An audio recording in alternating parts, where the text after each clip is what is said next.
The ultimate challenge for a lighting visualizer is to try to make your simulation appear like nature. It's completely subjective because we all perceive light in different ways. It's a very organic reaction, and it changes an infinite number of times depending on the quality of the surface it bounces off, the colours of the surface, the shape of the surface, and all those factors need to be taken into consideration in a 3D model.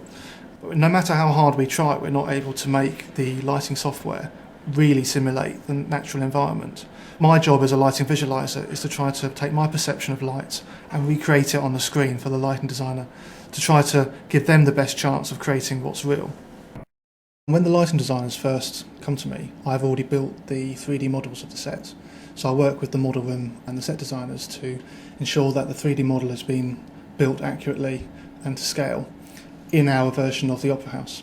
So the lighting designers will then start working with me to develop the lighting design on the computer console that we use to control it.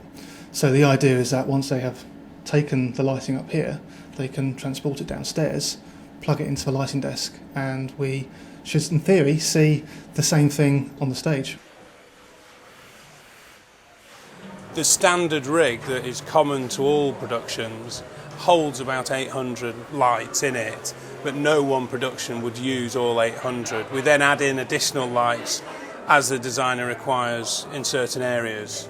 So for example, we've got a couple of additional bars overhead below us here, which are specifically for Madame Butterfly. All this is controlled by the fly floor, which is opposite us on the same level on the other side, and that's all computerised. So there's big motor houses up in the roof here that actually control the winches, which are all encoded so we know precisely at what height they're at in relation to the stage floor, and all those values with the lighting information are recorded into the computer so the scenes and cues can be played back. And again, for archiving, we can bring all that back out of exactly what position everything was in the last time we did it. My relationship with the lighting designer, it really depends on whether it's a new show or a revival. On a new show, we would have the lighting designer come up and we would work closely in this room designing the lighting from scratch. So every single light fitting would be programmed into the desk, and I'd make sure that my theatrical model of the set is okay for him. In this instance of Madame Butterfly, it's a revival process. So Christoph didn't feel the need to come up here this time, as he'd already done the work.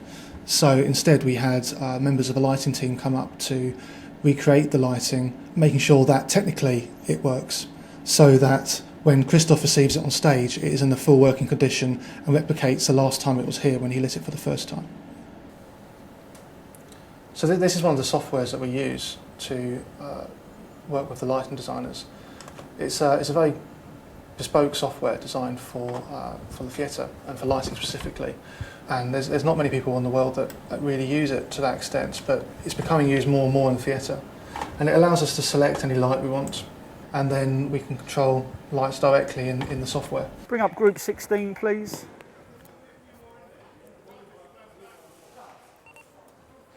And one last touch to stand unit.